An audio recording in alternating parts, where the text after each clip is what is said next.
Boa noite novamente, pessoal. A aula já está sendo gravada, então vamos dar continuidade aí. Estamos ainda na sociedade limitada, certo? A gente ainda não saiu dela porque ela tem uma complexidade maior e então por isso eu tenho mantido aqui ainda voltando aqui a ela, certo? Antes de avançar. Pessoal, falando aqui sobre a sociedade limitada, então, nós falamos aí em relação à responsabilidade dos sócios em relação às dívidas da sociedade, né? Eu vou repetir isso.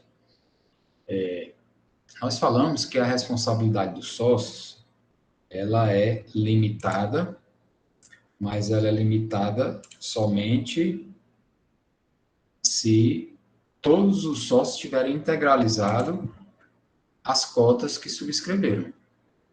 Aí, então, se todos os sócios integralizaram tudo que subscreveram no contrato social, aí então significa dizer que se essa empresa entrar em falência, tudo que ela tem for vendido para pagar os credores e ainda faltar dinheiro, os credores não vão poder cobrar do patrimônio pessoal dos sócios, porque eles estão dentro de uma limitada e integralizaram tudo o que subscreveram.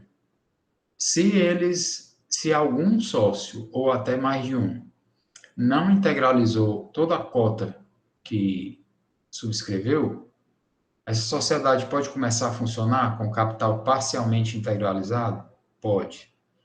E o que acontece se algum ou mais de um sócio não integralizar todo o capital subscrito? Significa dizer que todos os sócios, inclusive os que integralizaram já, eles vão ficar fiadores um dos outros, ou seja, um vai ficar garantindo a dívida do outro. Eles vão ficar solidários nessa dívida. Então, essa dívida pode ser cobrada só de um sócio, de dois, de três, de todos, de alguns, de qualquer combinação entre eles, caso a sociedade não possa pagar. Então, vamos dizer que, vamos olhar aqui novamente, eu vou repetir, quem não, já entendeu e não quiser ver isso aqui, novamente, eu peço paciência aí, então pode beber uma água aí e voltar daqui a pouco, que eu vou repetir essa tabela aqui, porque algumas pessoas pediram, certo? Então, pessoal, no capital, onde é que vai estar dizendo quem são os sócios dessa sociedade? No contrato social. Aonde é que vai dizer qual o valor que cada um vai contribuir e portanto, qual é o valor da cota de cada um? Onde é que tem isso escrito? No contrato social. Então, nessa sociedade aqui, ó, nós temos três sócios, né? A, B e C, ok? Somente três. Esses três sócios têm cotas desiguais, ou seja, eles não dividiram igualzinho ou igualmente entre si o capital total. Um contribuiu com um percentual maior, outro com um percentual menor. Então, isso tem problema? Não, não tem problema. É uma combinação entre os sócios. Pode dividir igualzinho, pode dividir de maneiras desiguais em qualquer proporção que eles queiram, certo? E aí, aqui, então, o sócio A, ele, supondo que o capital total dessa sociedade seja só R$ 100, tá? Seja só R$ 100, que dá os 100%, ok? Capital total inicial de R$ 100, númerozinho fácil. O sócio A, ele disse que ia dar 20% dos R$ 100. 20% de 100 é 20, né? Então, ele subscreveu lá no contrato 20% do capital inicial. E ele efetivamente tirou da sua conta e passou para a conta da empresa os R$ 20, os 20%. Ele integralizou tudo que ele subscreveu? Sim, ele integralizou tudo o que foi subscrito. Esse sócio A deve alguma coisa para a própria empresa dele? Não, ele subscreveu tudo. Beleza. Sócio B, ele disse que ia dar 30% do capital total, R$ 100. 30% de 100, ele subscreveu R$ 30.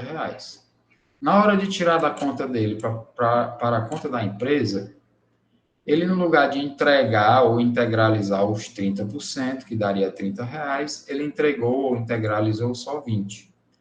Ele integralizou tudo? Não.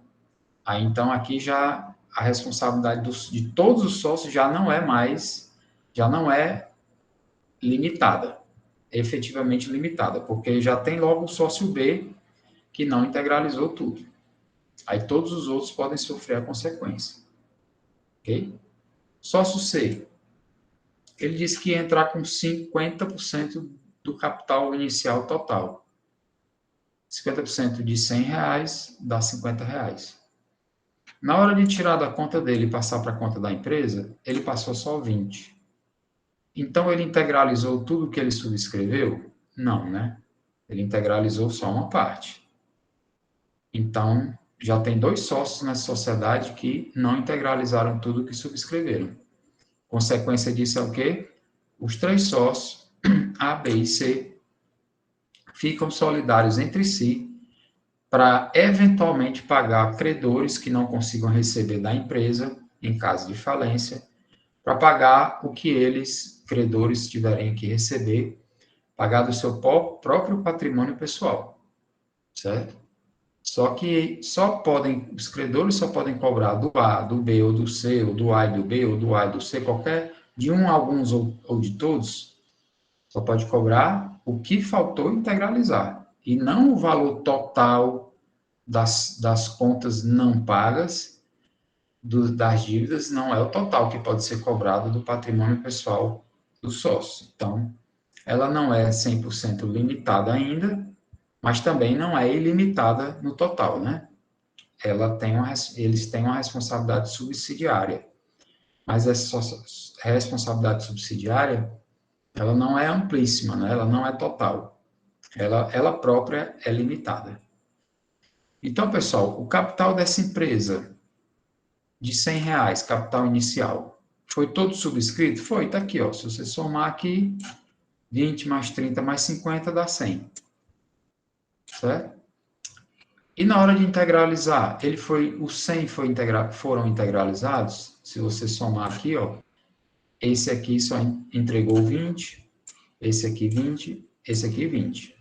Dá quanto no total integralizado? 60. Mas não é 100 o capital subscrito? Foi entregue só 60, né?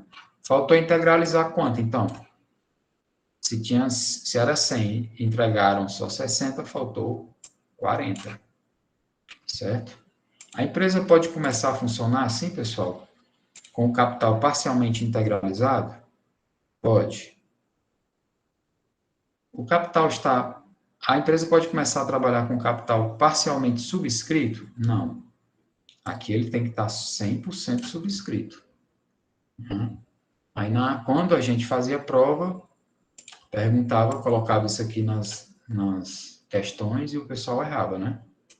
Mesmo dizendo aqui que o capital tem que estar 100% subscrito, mas pode estar só parcialmente integralizado. Então, isso é possível começar a funcionar assim. A empresa, então, começa a funcionar dessa forma, faltando receber dos seus próprios sócios R$ 40. Ou 40% do capital total não foi integralizado. Vai ser integralizado quando, então?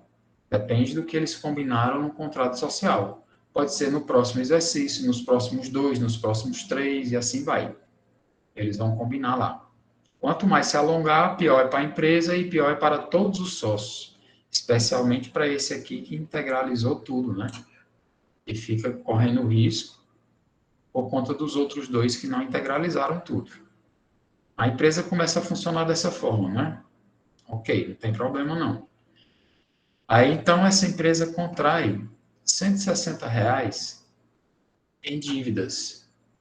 Né? Aqui, ó, dívidas contraídas pela própria sociedade no seu funcionamento normal.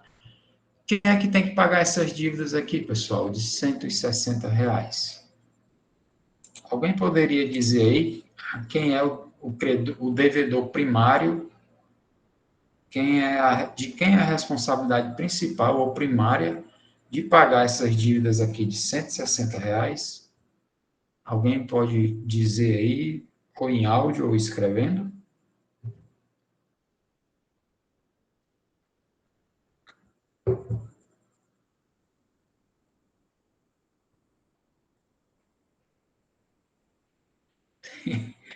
Rapaz, sei não, viu?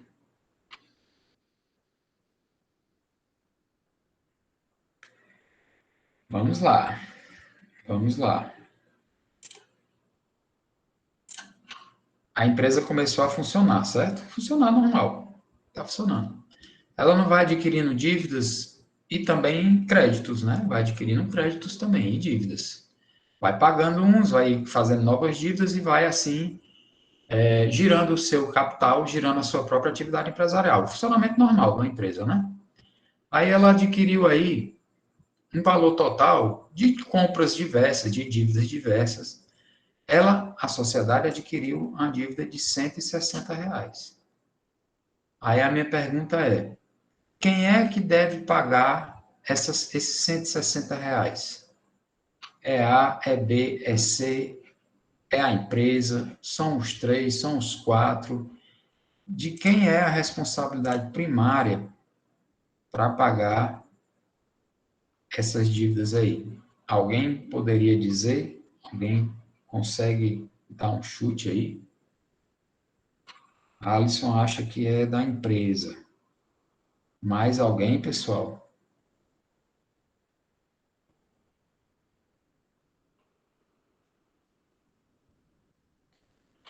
Ok. Deixemos registrados aqui para a posteridade, né, que nós temos 14 pessoas teoricamente. Olha aí, apareceu outro, Ian. Mesmo assim, vamos deixar aqui registrado. Lucas não sabe. Ah, já melhorou, já apareceram três, nem que seja para dizer que não sabe. Muito bem. Ana Paula apareceu aí também. Pessoal, olha só, olha só. Nesse caso, vamos dizer o seguinte: ainda bem que não tem mais prova, né? Ainda bem que não tem mais prova. Não tem mais prova. Vocês estão passando sem fazer prova. Graças a Deus. Por um lado, e infelizmente por outro. Porque essa pergunta aqui, não estou só alertando para vocês, ela é básica, básica, básica. E já foi respondida várias vezes. Mas tudo bem, estou só chamando a atenção de vocês. O problema é de vocês, hein? Se vão passar sem saber nada, aí posso fazer nada não. Vou cumprir aqui. Mas veja só, pessoal, olha aqui. Dívidas contraídas pela sociedade. Aí o professor pergunta: quem tem que pagar as dívidas? Homem, homem, pelo amor de Deus, homem, não faça um negócio desse não.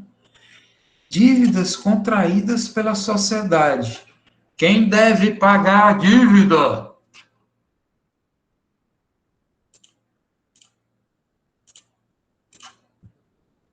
Quem poderá?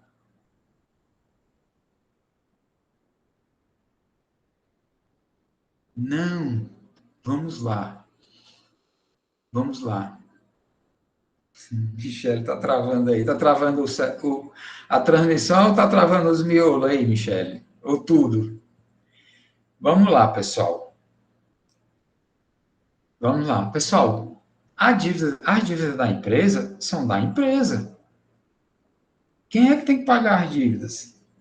Quem é que tem que pagar as dívidas, pessoal? A dívida da empresa é de quem? Da empresa.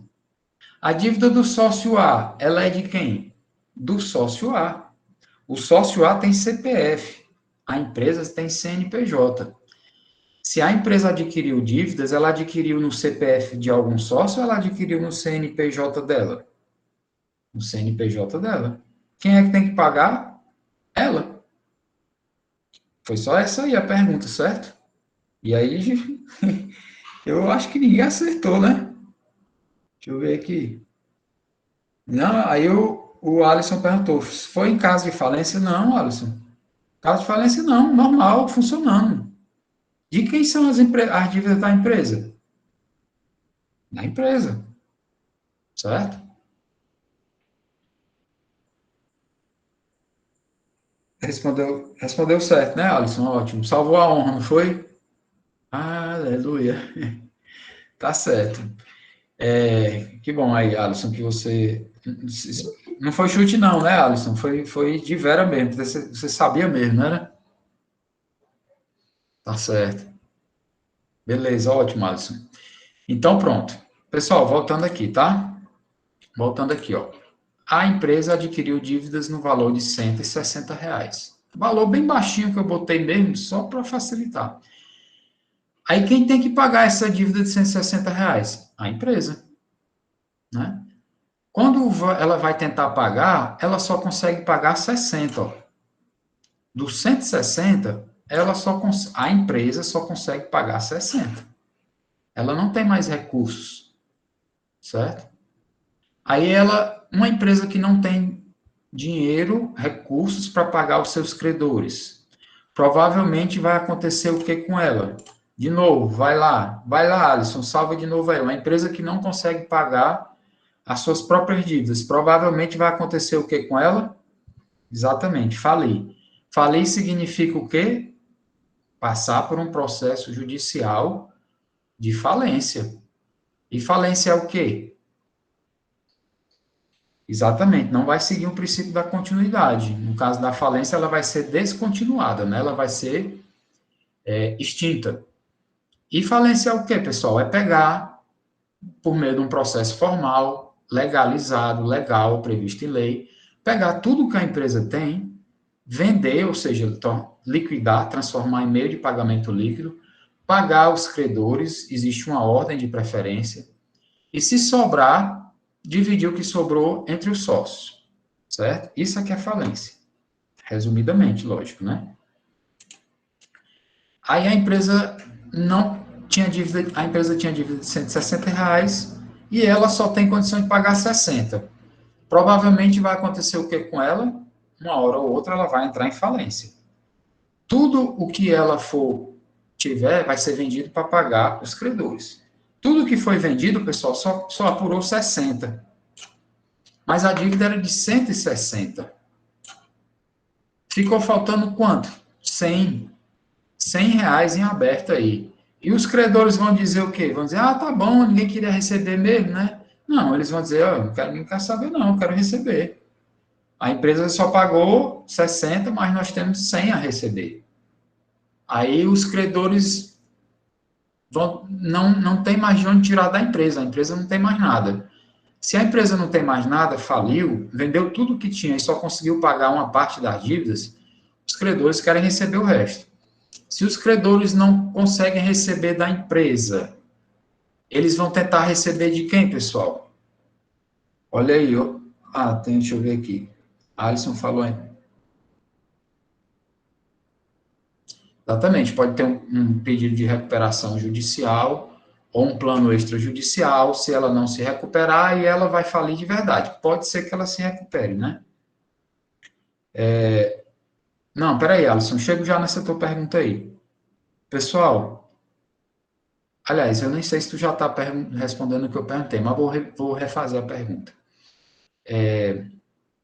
Vejam só, se a empresa não tem mais nada de onde tirar dinheiro, ela vendeu tudo que tinha porque faliu. Os credores querem receber o que falta. Se eles não receberam, se eles têm dinheiro a receber e a empresa não tem mais nada para pagar, eles vão perdoar ou eles vão querer cobrar de algum outro lugar? Vão querer cobrar de quem, pessoal, se a empresa não tem mais nada? Pronto, o Alisson acha que é do sócio que integralizou 100%. Vão atrás, Daniel está dizendo que vão atrás dos sócios com nomes mais limpos. Ou do que tiver bens. Certo. Beleza, vocês. O caminho da resposta é isso aí mesmo. de uma maneira mais simples inicial, você vai dizer o quê? Pessoal, se a empresa não pode pagar, os credores vão tentar cobrar de quem? Do governo? Dos empregados? Não, né? Vão tentar cobrar dos sócios. Não é isso? E se uma sociedade é limitada e todos os sócios tiverem integralizado tudo? O credor pode cobrar alguma coisa do patrimônio pessoal dos sócios? Outra pergunta aí. Rapaz, isso aqui era uma maravilha na prova. Ó. Eu perguntava tudo isso aí. O pessoal prestava atenção na aula, na matéria, anotava, porque sabia que vinha. Mas não tem mais, né? Então, vamos forçando aqui para ver se...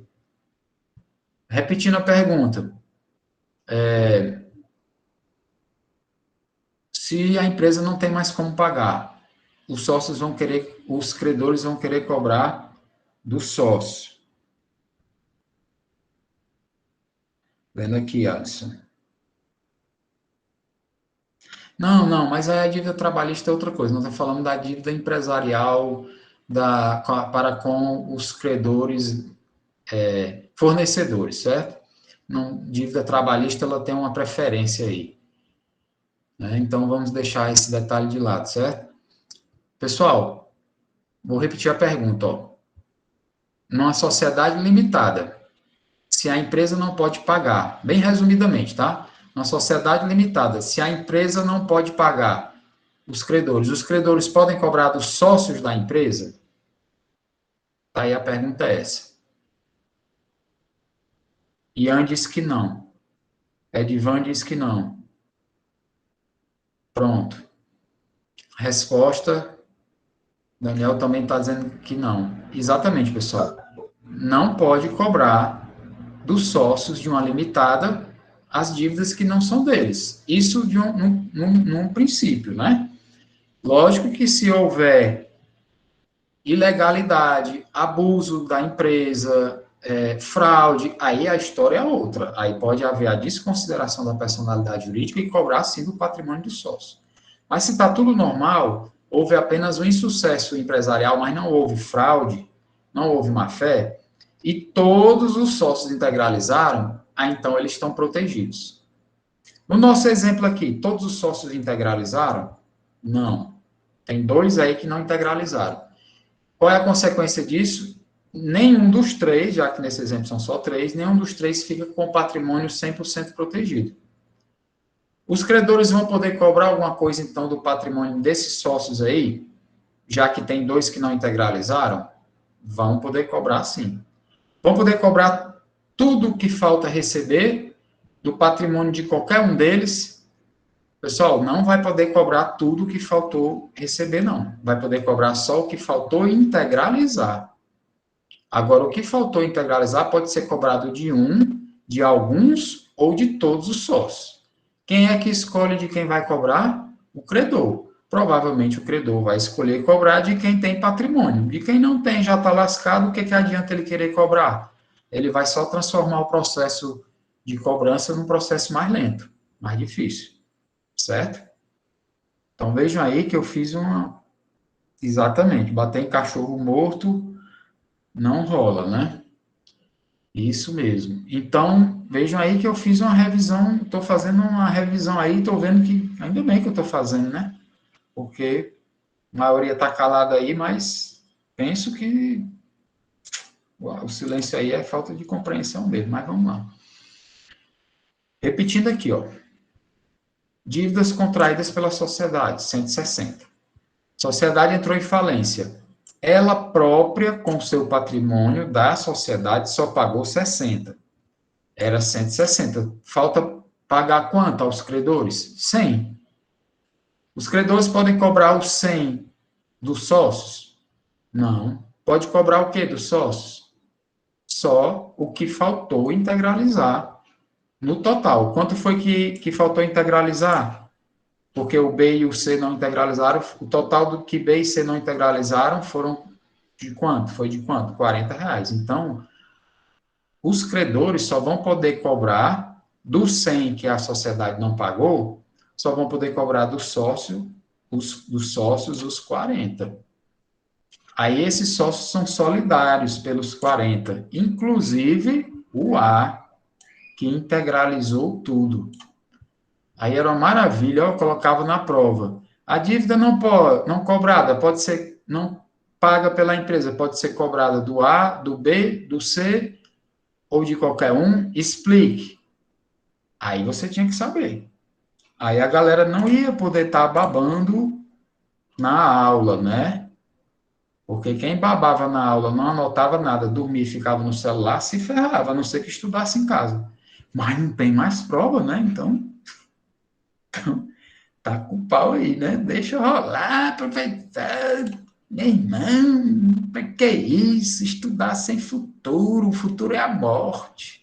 Para que estudar? Quem estudou morre do mesmo jeito que quem não estudou. Verdade, só vai sofrer mais, provavelmente, né? Professor, meu irmão, negócio de estudar na universidade, eu quero meu diploma. Eu tô aqui só porque, sei lá, nem por que eu tô. Ó, meu irmão, eu só sei que eu tô. Esse negócio de estudar é muito chato. Professor, releve, relaxe. Isso é muito chato. Verdade. Então só pode cobrar os 40. Pessoal, a dívida não era 100, a dívida era 160. Ó. A sociedade pagou 60, ficou 100. Do 100 só pode cobrar 40, certo? Dos sócios. E de 100, se tirar 40, sobra quanto ainda? Sobra de novo 60 ainda, né? Então ficou uma dívida ainda em aberto, ó, que não foi paga nem pela sociedade e nem pelo sócio. Quem é que vai pagar essas dívidas aqui que ficarem abertas? R$ 60? Ninguém. Então os credores vão ficar no prejuízo, certo? Certo? É assim que funciona. Não sei se agora eu consegui ajudar alguma coisa, clarear aí a mente de vocês. Mas é assim, certo? Alguém quer perguntar alguma coisa aí, pessoal? Eu vou passando para frente aí, porque eu acho que já é bem a terceira vez que eu volto para a terceira aula de limitada, né? Aí nós vamos passar para frente. Se ninguém falar nada aí, eu vou continuar. Lorena Fernandes. Se a prova fosse só na base do KKK, tu tirava 10 em tudo, hein? Marque o KKK correto, dentre os itens abaixo. Ainda bem que você é bem-humorada, né? E era interessante, pessoal, que quando a gente fazia prova, sabe? Vocês não eram nem nascidos ainda. Era bom que a turma ia num ritmo, né? Quando chegava a primeira prova, que eu fazia essas perguntas básicas, que a galera não sabia responder e se ferrava na prova, o bom era as caras para mim, viu? Na aula seguinte. Gente que era o tempo todo, professor, kkkk. No outro dia, na aula seguinte da prova, não olhava mais nem na minha cara. Como se eu fosse inimigo, né? Tivesse feito alguma coisa de errado. E eu dizia, pessoal, separem as coisas, rapaz. Eu não sou. Tu acha graça até da desgraça, né, Lorena? Tá certo. Se fosse prova mesmo, eu ia ver se tu ia falar isso aí, eu ia te cobrar e dizer, não, Lorena, ria pra mim, não fique de cara feia pra mim, não. Você disse que gosta até da desgraça, ri, aliás, né, da desgraça. Vamos lá, pessoal. Capital subscrito eu já expliquei o que é, né? É o que você se comprometeu no contrato social. Aí, se você tirar da sua conta e botar de verdade na conta da empresa, você integralizou o que foi subscrito. Se algum sócio não integralizou qualquer parte da sua cota, todos eles ficam com responsabilidade subsidiária. O que é subsidiária? É secundária. A primária é da empresa e a subsidiária, se existir, é do sócio. Nesse caso, se algum sócio não integralizou, qual é a consequência? Todos ficam com responsabilidade subsidiária pelo que faltou integralizar, somente pelo que faltou. E solidária. O que quer dizer solidária? Que o credor pode cobrar de algum ou de todos. O professor pode cobrar a dívida todinha, até do sócio que já pagou tudo? Pode. Professor, mas isso aí é sacanagem, né? Não, não, está previsto na lei. É por isso que você não deve ter dentro da sua sociedade um sócio que não integralizou. Está previsto na lei. Aí quem pagou a sua cota e ainda pagou a cota do outro sócio, vai fazer o quê? Vai ter que ir atrás do sócio, que com certeza vai virar ex-sócio e ex-amigo, né? Para dizer, ó, meu patrão, eu paguei a sua cota que você não integralizou, me pague de volta. Aí pronto, a amizade acaba, né? Instantaneamente a amizade acaba. Quantos de vocês aí já viram a amizade se acabar porque o cidadão foi cobrar uma dívida que é direito dele, de receber. O cara, na hora de pedir o dinheiro emprestado, é uma amizade. Na hora de que não venceu ainda, tá uma amizade. Na hora que vence e não paga, tá amizade. Aí na hora que o credor aparece e fala, ei, patrão, cara, tô precisando aí daqueles R$ 2 que eu te emprestei para comprar um ovo, café da manhã. Dá para tu me passar aí esses R$ 2? Pô, cara, tu veio me cobrar, que é isso. Aí acaba a amizade, né? Desse jeito, né?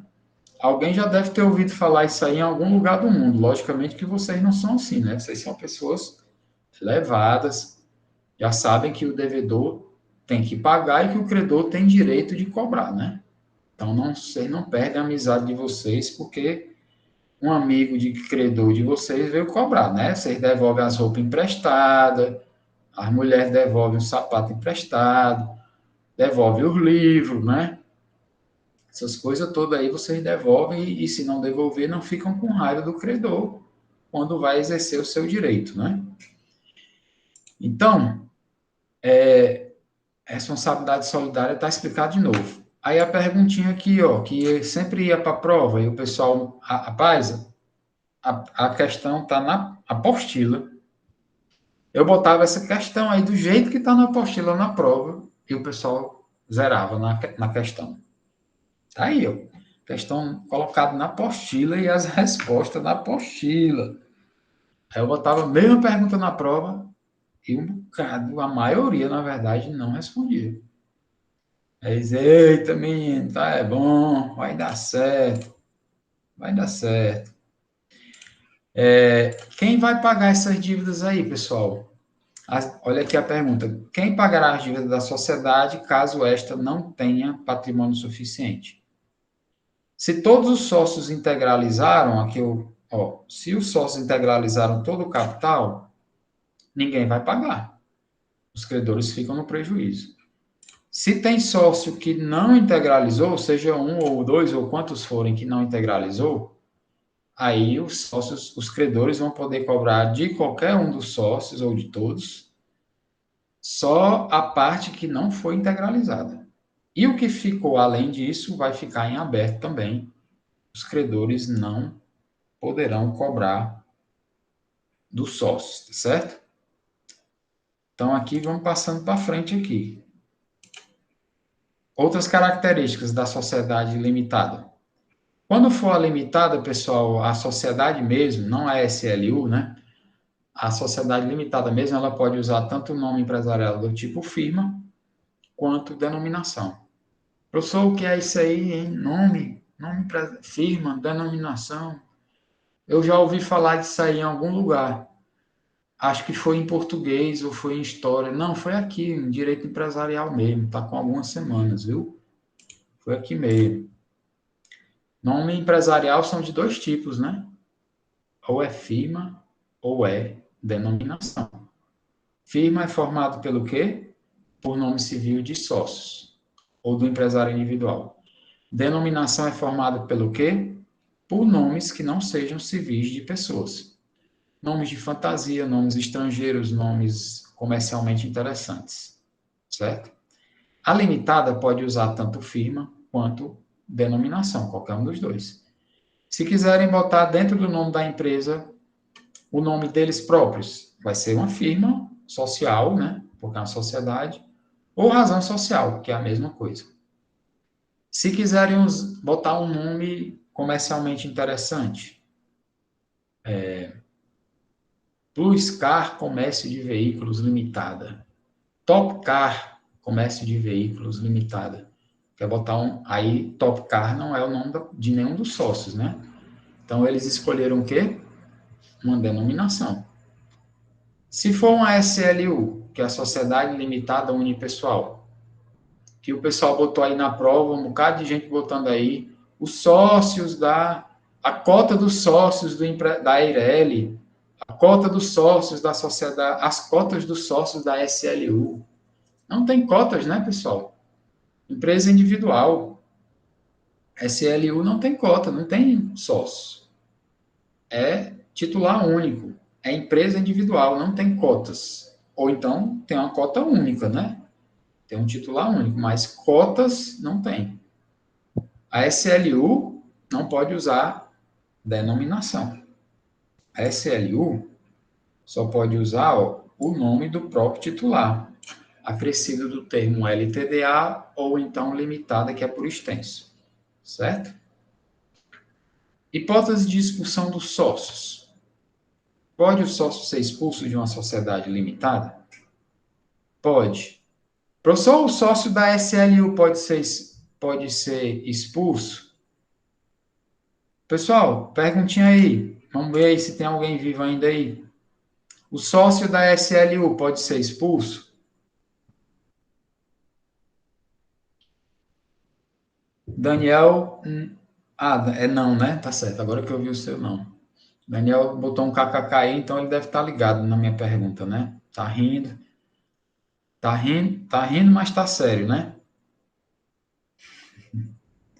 Edivan disse que não. Tô rindo, mas devia não rir, né? Tô sério, mas tô rindo por dentro. Exatamente, Daniel. Como é que o único cidadão vai ser expulso? Vale, professor, é mesmo, olha aí, mano. Exatamente. Como é que você vai expulsar o único titular? É sócio, mas não é sócio, é titular único, né? Como é que vai ser expulso? Expulso por quem? Por ele mesmo? Se não tem sócio, como é que a pessoa é expulsa? Não pode, né? Então, pessoal, a expulsão de sócio, obviamente, ela só é possível numa fantasma dentro da empresa, né? Tá certo. Só se for, viu, Daniel?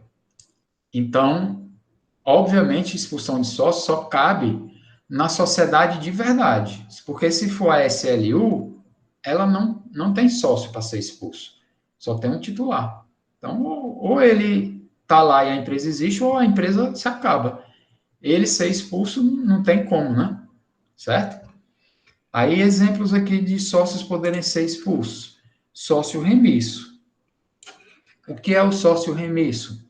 É justamente aquele, pessoal, que subscreveu, mas não integralizou. É o sócio que ficou devendo para a empresa. Aí, então, ele coloca em risco o patrimônio pessoal de todos os outros sócios, até dos que integralizaram. Então, os outros sócios podem chegar para ele e dar um ultimato.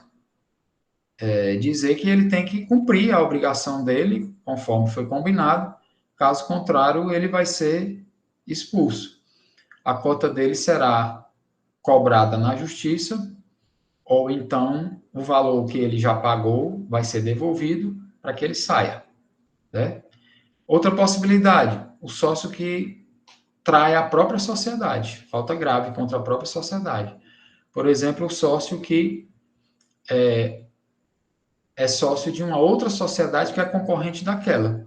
Aí ele fica concorrendo contra si mesmo, né? Ou que fica revelando segredos empresariais, industriais. Lógico que isso tem que ser comprovado, né? Não é só acusando, não. É em processo, isso aí é processo judicial, viu? Então não é simples. Ok? Ver se alguém. Certo. Então, a administração, ela pode ser administrada, limitada por um ou por mais de uma pessoa.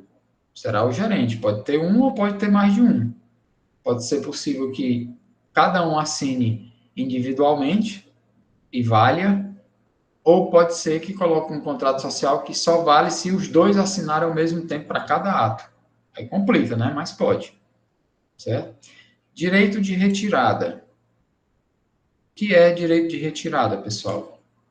Não é o direito de retirar dinheiro, nem de receber lucro, nem dividendos da empresa, não. Direito de retirada é o direito que o sócio tem de qualquer associação, qualquer empresa, você não é obrigado a ficar, né? Você tem o direito de entrar, mas tem o direito de sair. Se você, principalmente de sair, né? Então, direito de retirada é o direito que o sócio exerce de sair da sociedade. E aí, quem é que vai pagar a cota dele? A própria sociedade. Quando é que o sócio exerce o direito de retirada? Tem um detalhe aí, pessoal. O direito de retirada é diferente do direito de sair, né? Acho que eu deixei confuso aí. Direito de sair todo mundo tem.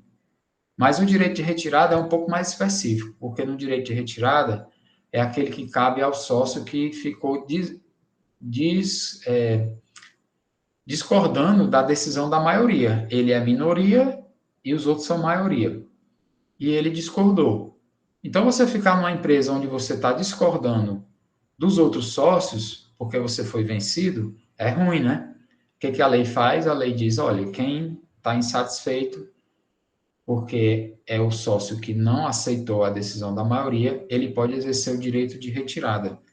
Qual é a diferença do direito de retirada para o direito de saída, simplesmente sair?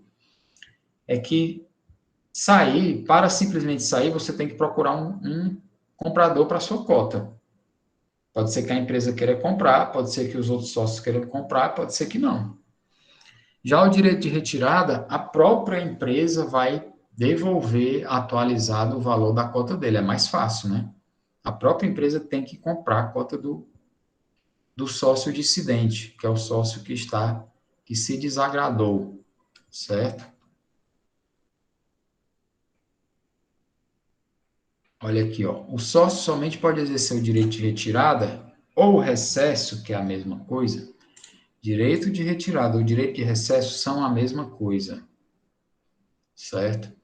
Quando é que ele pode exigir isso aí? Ó? Por exemplo, houve a modificação do contrato social e o sócio não aprovou, ficou insatisfeito. Houve a fusão da sociedade com outra, aí aquele sócio não queria essa fusão. Houve a incorporação, uma sociedade foi e comprou a outra. Aí aquele sócio não concordou, mas a maioria concordou e a empresa foi incorporada por outra. Aí o que não concordou pode exercer o seu direito de retirada ou recesso, que são a mesma coisa. E quem é que vai pagar a cota dele? A própria sociedade vai devolver o dinheiro dele atualizado, ele vai embora e a sociedade pode colocar ou não outro sócio no lugar dele, certo? Então tá aí, estão aí explicadas, mas é o valor todo. Ana Beatriz perguntou aqui, é o valor todo da cota dele, tudo que ele tiver pago, a cota, a cota dele atualizada tem que ser devolvida. Ele não pode sair ficando em prejuízo, né?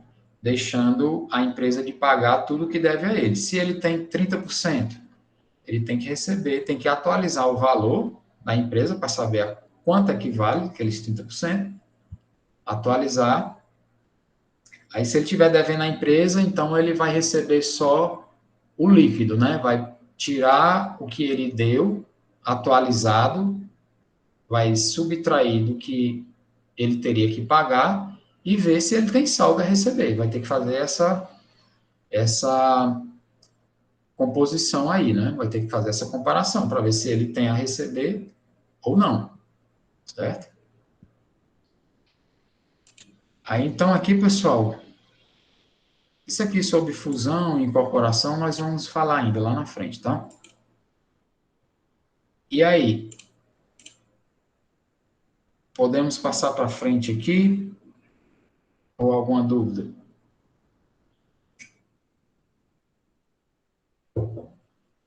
Acho que não, né? Ok, certo, Daniel. Aqui, pessoal, a extinção da sociedade. A extinção da sociedade, ela ocorre aí em várias possibilidades, né? Em várias fases e várias possibilidades em cada fase. Quais são as etapas da extinção? Primeiro, a dissolução. O que é dissolução? É dissolver, é desfazer, é separar, é finalizar. Então, a sociedade ela pode se dissolver por alguns motivos. Por exemplo, aqui, ó, isso aqui é básico, né? Ó, vontade do sócio. Ah, nós não queremos mais, esse negócio não está legal, nós cansamos, nós estamos velhos, nós estamos ricos, ou nós estamos pobre, mais pobre ainda do que quando começamos. Vamos finalizar esse negócio? Vamos. Pronto. Decisão do sócio. Vontade da maioria dos sócios. Vai lá e dissolve a sociedade, pagando todas as dívidas antes, né? O decurso de prazo de duração. O que é isso? Isso aqui ocorre, pessoal, nas sociedades que têm prazo de duração definido. Geralmente, quando você abre uma empresa, você abre a empresa com a data certa para fechar. Por exemplo, eu vou abrir uma oficina mecânica, mas eu quero que ela funcione por 2 anos só. Final de 2 anos, eu vou fechar. Independente de eu estar ganhando muito dinheiro, eu vou fechar. Eu vou colocar isso dentro do contrato social, que ela só vai funcionar por 2 anos. Vai finalizar no exercício tal. Pode fazer isso? Pode. É comum fazer isso? Não. Normalmente, quando você abre uma empresa, você abre a empresa sem data, né? Para finalizar. Abre por prazo indeterminado. Mas pode abrir por prazo determinado, sim. Aí, o que que acontece? Se chegar o prazo... Pois Mayra, né? Mas existe, só que realmente existe a possibilidade, né? Eu não sei, eu não conheço especificamente na prática alguma que alguém que tenha dito, não, eu tive uma empresa, ou eu conheço uma empresa que colocou lá um prazo específico, mas pode, certo? Não é proibido, não. Aí chegou o final dos 3 anos, 3 exercícios. O que que acontece? Se tu botou no contrato social e não mudou esse contrato social antes do final dos 3 anos, ela vai ser dissolvida. Por quê? Porque acabou o prazo de duração dela que os próprios sócios botaram no contrato. Aí, se eles se arrependeram e querem agora transformar em prazo indeterminado, transforma, não tem problema. Modifica o contrato social na junta comercial antes de chegar ao final e aí dá continuidade, pronto, transforma ela em prazo indeterminado, que é o normal, né? Falência é um meio de dissolução da empresa? Sim. Depois da falência, a empresa se acaba, não existe mais não. Não tem continuidade aí da empresa não com a falência, né? Como o Alisson falou, acho que foi o Alisson, o princípio da continuidade da atividade empresarial, ele fale junto com a falência, né, da empresa, certo? Unipessoalidade. Pessoal, se uma empresa é uma sociedade de verdade, ela tem pelo menos 2 sócios, o que acontece se um sócio sair e ela está lá registrada como uma sociedade em nome coletivo de 2 sócios e um deles saiu, ficou só um. Aí ela deixou de ser sociedade, né? Aí dos dois, um. Ou ela vai ter que se dissolver, ou ela, aliás, dois não, 3 possibilidades, né? Ou ela vai se dissolver, ou eles vão trazer um novo sócio para substituir o que saiu, ou eles vão transformar aquela empresa de uma sociedade para uma empresa individual. Seja ela uma Eireli, que vai ser extinta agora, né? Seja ela vai ter que ser uma SLU, que é o que vai substituir a Eireli, ou então uma empresa individual de responsabilidade ilimitada, certo? Então, se ocorre a unipessoalidade, a lei, o Código Civil diz que, num prazo máximo de 6 meses, 180 dias, tem que trazer um novo sócio. Caso contrário, vai acontecer o quê? Isso aqui, ó, a dissolução da sociedade, ok? Então, é dado esse prazo aí. Irrealizabilidade do objeto social.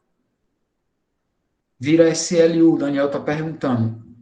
Pode virar, né? Mas aí tem que transformá-la em SLU antes desse prazo de 180 dias, e isso não ocorre automaticamente. Você tem que fazer um procedimento administrativo na junta comercial para transformar aquela limitada em SLU, certo? Na prática, detalhadamente, concretamente, como é que faz isso, eu não sei, antes que alguém pergunte. Né? A prática eu não tenho, então eu não sei. Isso aí quem vai ter que descobrir são vocês, viu? Depois eu que vou perguntar isso aí para vocês. A prática, quem sabe isso aí é o contador, viu, pessoal? O advogado, a não ser que ele trabalhe junto com o contador, na área contábil mesmo, ele não sabe isso aí, não. Quem sabe mesmo disso aí, sabe muito mais do que os advogados, são os contadores. O contador é um advogado, na minha opinião, o contador é um advogado que mexe com número. Porque o contador, em muitas áreas do direito, ele sabe muito, muito mais do que a maioria dos advogados. Vocês vão misturar direito com ciências exatas, né? Professor, Deus me livre. Ah, mano, se é Deus me livre, então você está no lugar errado, hein? Presta atenção aí, para tu não perder tempo aí no curso errado, certo? Tem gente que fica aí 5 anos fazendo o curso errado e só depois descobre. Irrealizabilidade do objeto social. Quando vocês saírem no final de semana, eu sei que aí quase ninguém sai de casa, que passa o final de semana todo em casa estudando, né? Tenho quase certeza que raramente algum de vocês sai. O Alisson, o Ian, ficam tudo em casa, né? Tenho certeza. Lorena também, menina séria, nem kkk tem, ela fica só em casa. Mas se algum de vocês aí sai de casa no final de semana, depois, e se alguém bebe aí, depois que vocês beberem, vocês forem lá pro Cebozão de madrugada, babando pelos cantos da boca, aí vocês vão conversar sobre a irrealizabilidade do objeto social. Aí vocês vão tentar pronunciar essa palavra aqui no Cebozão à noite, 4, 5 horas da manhã, o sol nascendo, depois de várias Skol Beats. Vocês fazem isso, gravam e mandam para o professor, certo? Aí, se o negócio for bom, eu vou substituir aqui pela prova, não precisa mais nem fazer prova, se for legal mesmo. Brincadeira, viu, pessoal? Brincadeira, mas é porque esse nome é ruimzinho de falar, né? Tudo é normatizado, sim, Rafael. Tudo normatizado. Nada é na base do pedido assim amigável, né? Ei, faz aí para mim aí, muda meu nome aí. Ana Paula já foi no Cebozão. Hoje em dia só vive da casa para o trabalho e para a igreja, né, Ana Paula? Só trabalhando, estudando e rezando. Muito bem.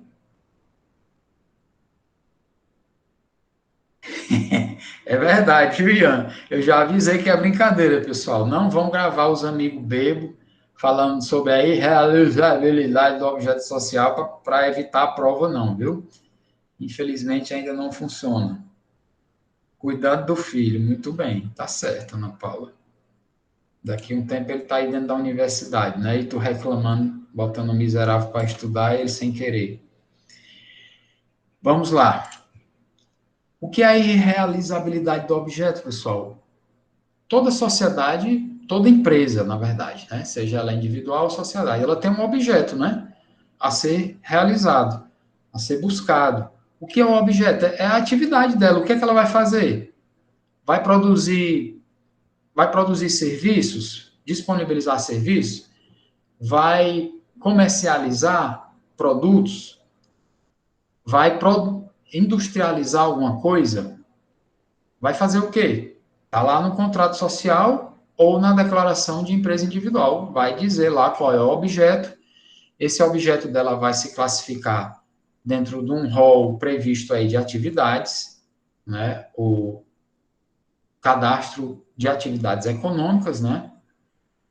Cadastro Nacional de Atividades Econômicas, que tem lá um grupo de atividade e você escolhe em qual delas se encaixa o que você quer fazer.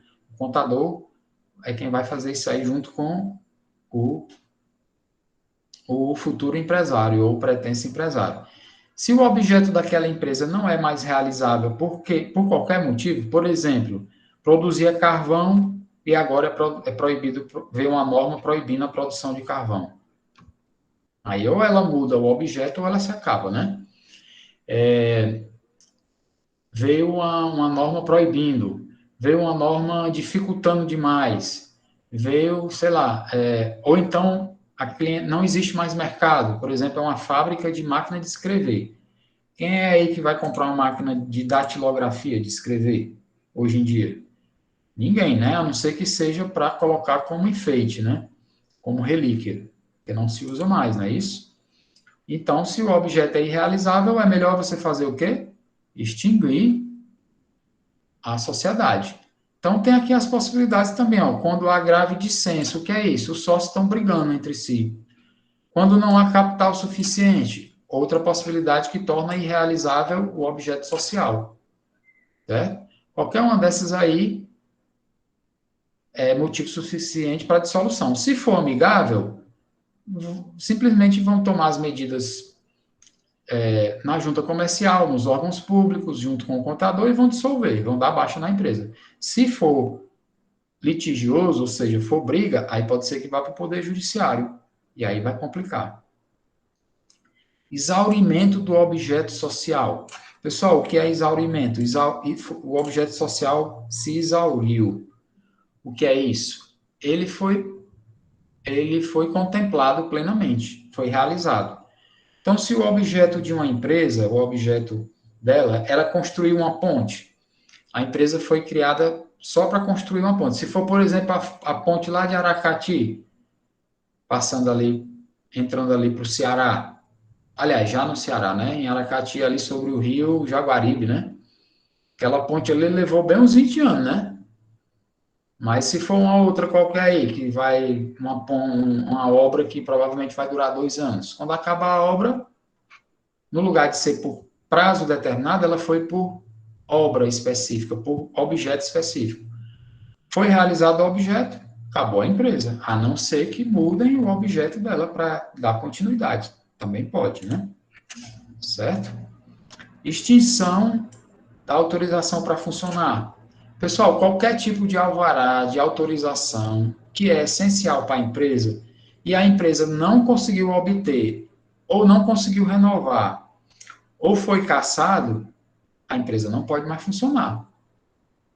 Então, sem qualquer tipo de alvará que seja obrigatório, ou ela consegue esse alvará, nem que seja pelas forças do além, que vocês já ouviram falar que existe, né? Que a pessoa consegue rapidamente as coisas bem ali, sabe? Chegando assim, desenrola, né? Não sei se vocês sabem, né? Já ouviram falar desse tipo de coisa. Ou então ela vai parar de funcionar. E causas contratuais. Ah, você colocou lá dentro do próprio contrato que se em 3 anos, 3 exercícios seguintes, ao final do terceiro exercício, a empresa não tiver obtido uma lucratividade de 20% do seu capital social ao ano, ela vai ser extinta. Pô, tá bom. Botou lá? Pode botar? Pode. É melhor não, né? Mas se quiser, coloca. Ou se ela não tiver obtido uma parcela de 3% do mercado local ao final de 5 anos, vamos extinguir? Pode botar isso? Pode. É melhor não, né? Mas pode. Certo? Então, foi causa prevista no próprio contrato. Ok?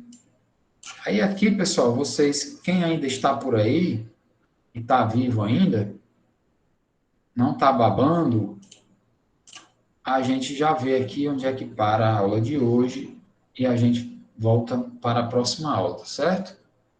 Alguma dúvida? Vocês queriam falar alguma coisa?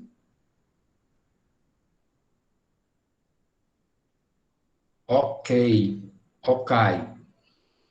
Ok, pessoal. Então, obrigado aí pela atenção de vocês. Boa noite. Tudo de bom aí para vocês. Quinta-feira estaremos aqui, viu? Um abraço aí. Tudo de bom. Interrompendo a gravação.